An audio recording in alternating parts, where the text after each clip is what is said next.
Buen día, en el día de hoy vamos a hablar sobre el tratamiento del cráneo de Leopold Busquet del tomo 5 de cadenas musculares. Para poder entender el tratamiento del cráneo de Busquet es necesario entender los conceptos sobre las cadenas musculares que vamos a detallar brevemente a continuación.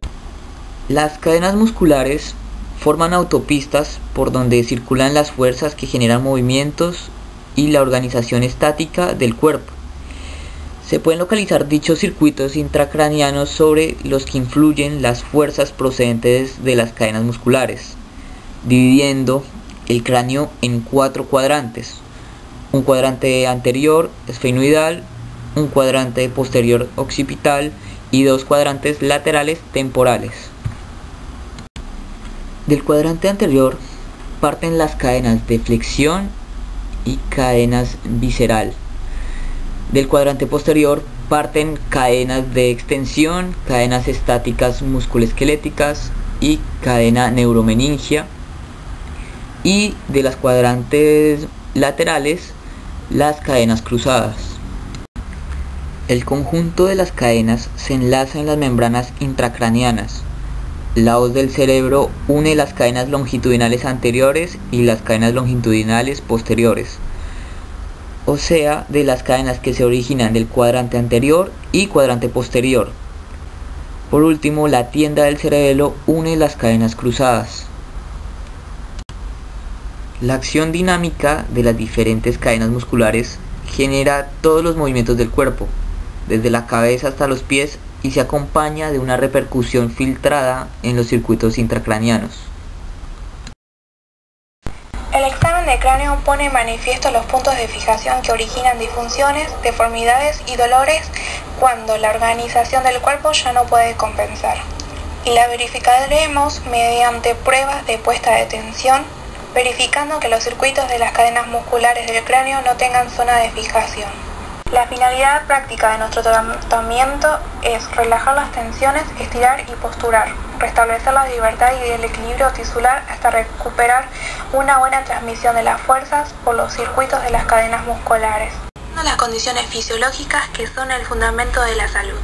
No trataremos patologías, sino solamente disfunciones. El objetivo no es curar, sino simplemente liberar los frenos que impiden el ejercicio de la fisiología y la homeostasia. Es el organismo del paciente el que hace el resto.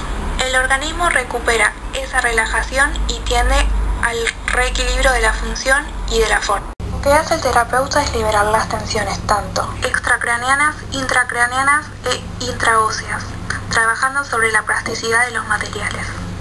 El tratamiento de las cadenas musculares debe comenzarse lo antes posible después del nacimiento, en una franja de 0 a 8 años. Ya que después de esa edad se ha acumulado demasiado retraso y el crecimiento puede tomarnos la delantera. Es un periodo en el que la ortodoncia todavía no está prescripta y en el que la ortopedia propone soluciones a menudo forzadas. Antes de esa edad ya habría que haber eliminado las principales tensiones internas, debido a que durante el crecimiento la expansión del esqueleto se puede frenar debido a esas resistencias internas que forman puntos de desaceleración. Esos frenos desvían el esqueleto y hacen que aparezca la escoliosis, las deformaciones, mientras que la salud del niño es buena. Por el contrario, cuando se han liberado las tensiones tisulares, el crecimiento pasa a ser una fuerza de correlación aliada. No existen riesgos iatrógenos y el organismo recupera cualquier distensión del cuerpo de forma sistemática en el sentido positivo del reequilibrio y la homeostasia. Metodología para el trabajo de las membranas. Las membranas intracraneanas y medulares se tratan en 2 tiempos. Primer tiempo, relajación, y segundo tiempo, postura. En esta primera parte se abordará el tratamiento de la cadena neuromeningia a la altura del cráneo sacro. En el primer tiempo se acercan las zonas tensas para obtener una relajación tisular local. Y en el segundo tiempo se ejercen sobre esas zonas una postura excéntrica para devolver la libertad tisular global. El tratamiento de las membranas, según Busquet, comienza en el sacro, ya que es uno de los puntos claves para comenzar el tratamiento de la cadena neuromeningia. Estas comprenden las meninges medulares, las meninges craneanas, la hoz del cerebro, la hoz del cerebelo y la tienda del cerebelo. El juego de las suturas y la plasticidad de los huesos del cráneo permiten la transmisión de las fuerzas correctas de nuestra mano a través de las trabéculas óseas y de las membranas craneanas.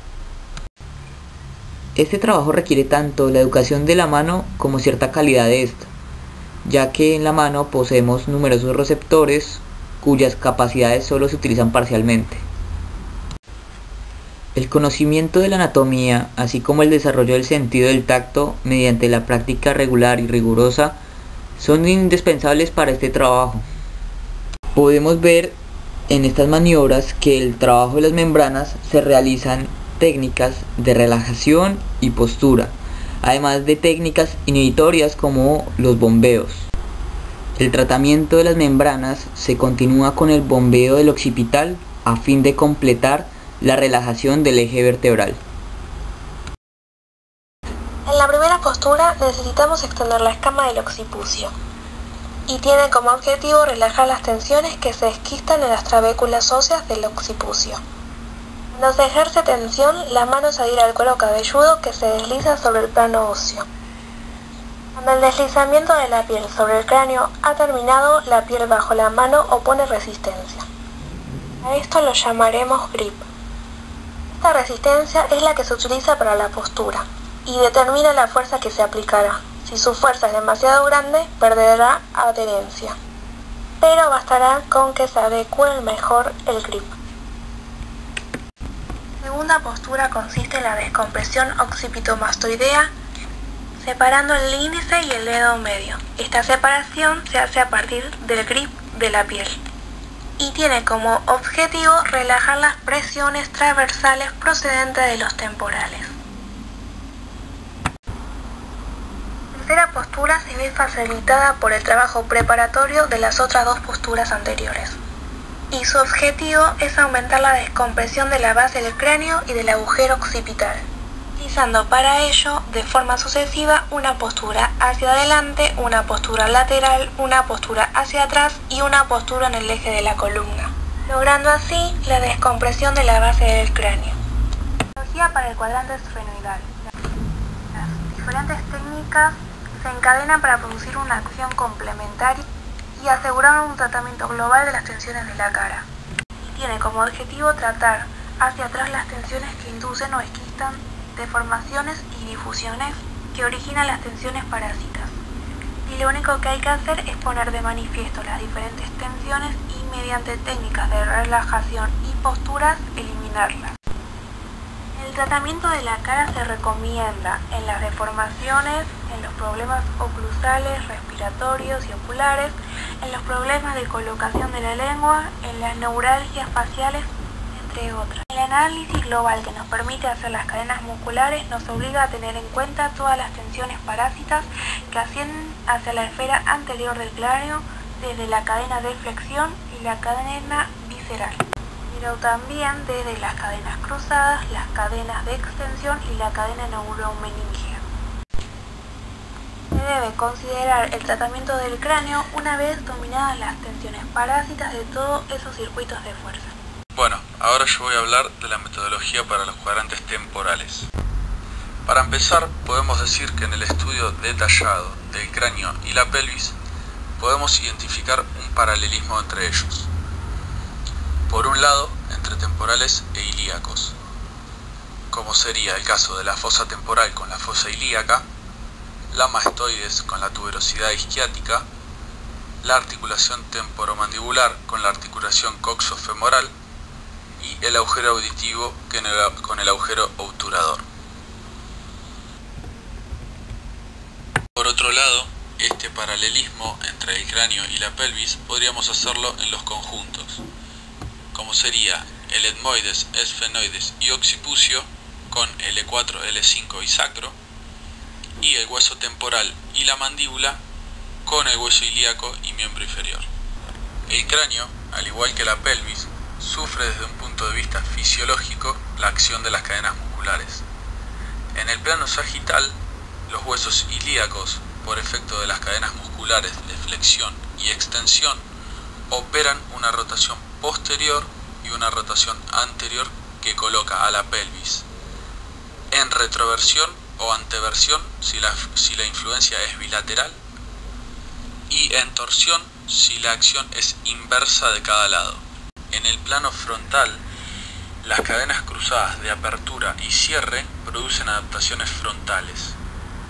En apertura o cierre, si la acción de las cadenas es bilateral, y en media apertura o medio cierre, si la acción es inversa sobre cada hueso ilíaco o temporal. Y en el plano horizontal, la pelvis, como el cráneo, se puede adaptar en paralelogramo.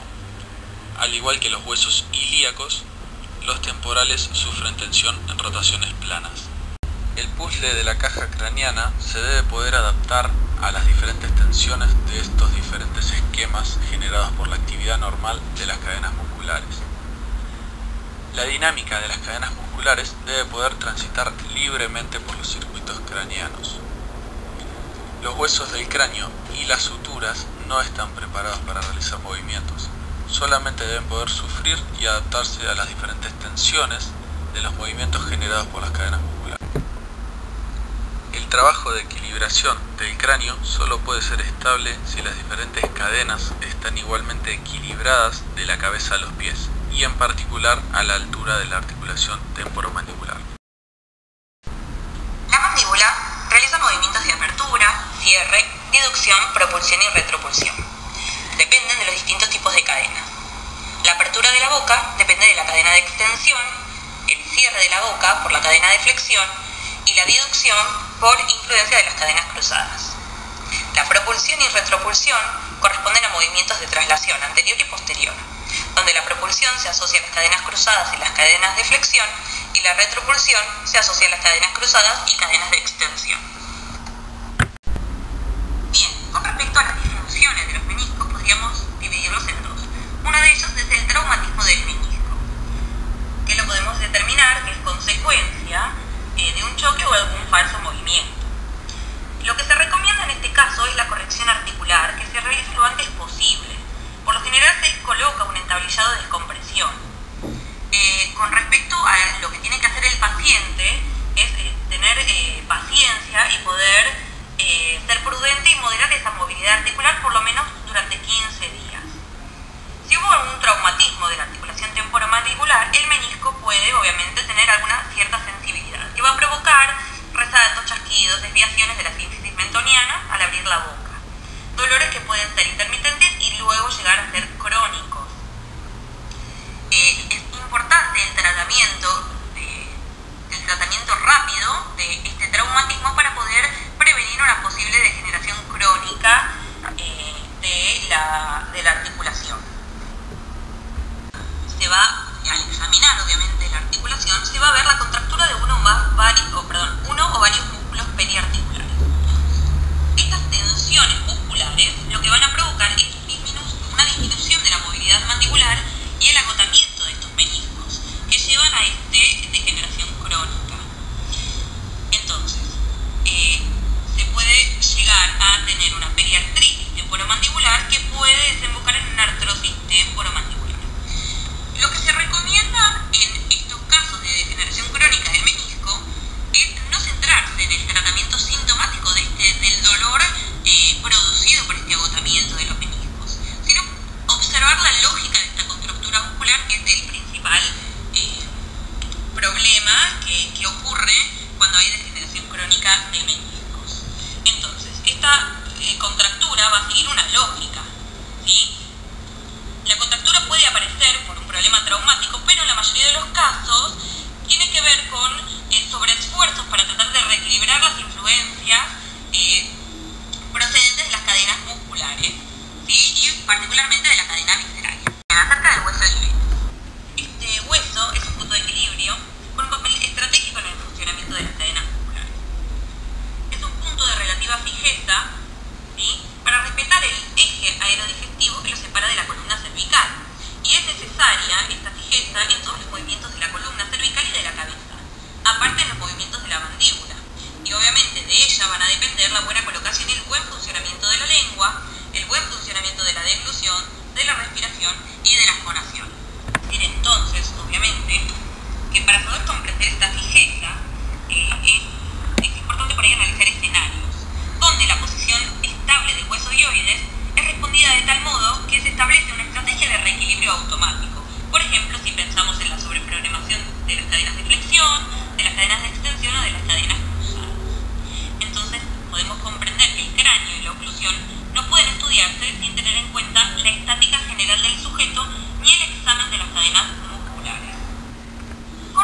respecto a las cadenas musculares de la articulación temporomandibular, otro factor importante a tener en cuenta es el estrés.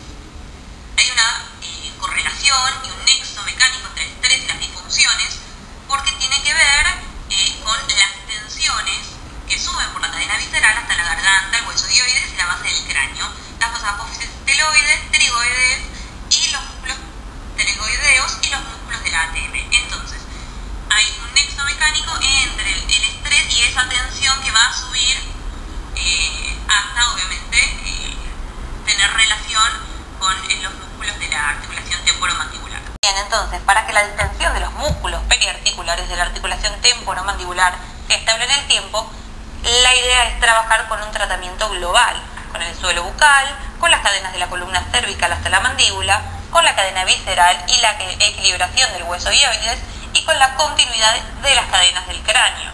Entonces, como conclusión de todo este trabajo, acerca de los problemas de la articulación temporomandibular, lo que resulta indispensable es un tratamiento global por las cadenas musculares, en los ámbitos musculoesquelético, visceral y craniano.